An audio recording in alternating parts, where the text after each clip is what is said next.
Hey hello everyone, welcome back to my channel. তো আজকে আমাদের একাডেমিতে এসডিপিএল টুর্নামেন্টের ফাইনাল ছিল।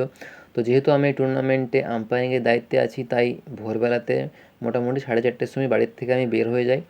তো তারপর বাসে ওঠার আগে আর কি চা খেয়ে নিই একটু।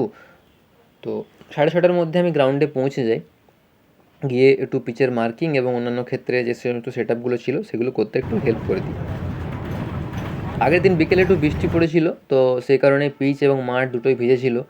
তো সেই কারণে ম্যাচটা শুরু করতে একটু দেরি হয়ে যায়।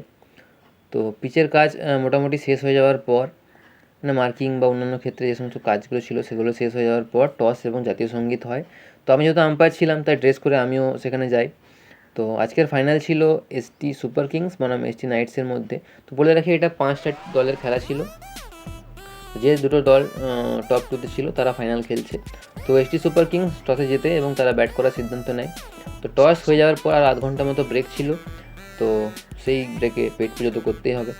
তো বিবেক বাড়ির থেকে লুচি তরকারি নিয়ে এসেছিলো, সেগুলোই আমরা খেলাম, সাথে কলা ছিল এবং চাও ছিল। তো প্রথম ইনিংসে আমি আর বিবেক আম্পায়ারিং করায়, আর দ্বিতীয় ইনিংসে রনিত আর বিবেক আম্পায়ারিং করায়। তো আমার যেহেতু সেকেন্ড ইনিংসে ব্রেক ছিল, তো আজকের যেহেতু ফাইনাল ম্যাচ এসডিপিএলের, তো অনেক যারা চিফ গেস্ট হিসেবে এসেছিলো, অনেক পুরনো দাদারাও এসেছিলো যারা আমাদের সাথে খেলেছিল এর আগে। এখন হয়তো রেলওয়েতে জব করে, কেউ অন্যান্য ক্ষেত্রে রাইটার্স, অনেক ক্ষেত্রে চাকরি করে তারা। তো তারা এসেছিলো। তো ভালো লাগলো তাদের সাথে কথা বলে, অনেক দিনের পুরনো কথাবার্তা বললাম।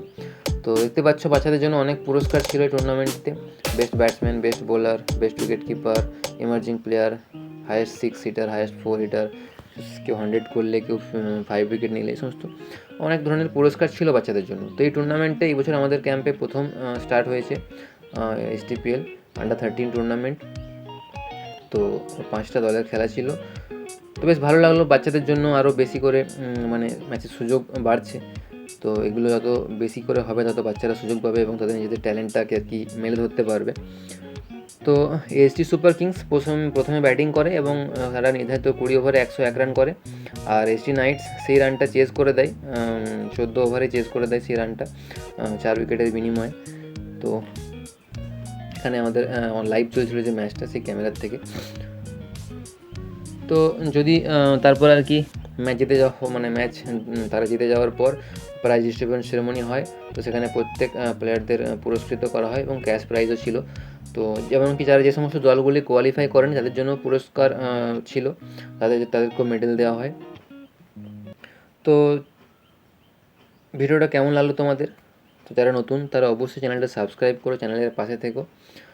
আর একটা কথা বলবো যে যারা যে কোনো স্পোর্টস খেলছো তো অবশ্যই মন দিয়ে খেলো। আর শেষ কথা সেটা হচ্ছে যে চেজ ইউর ড্রিমস, কারণ স্বপ্ন সত্যি হয়, তাই স্বপ্নের পেছনে ধাও করো।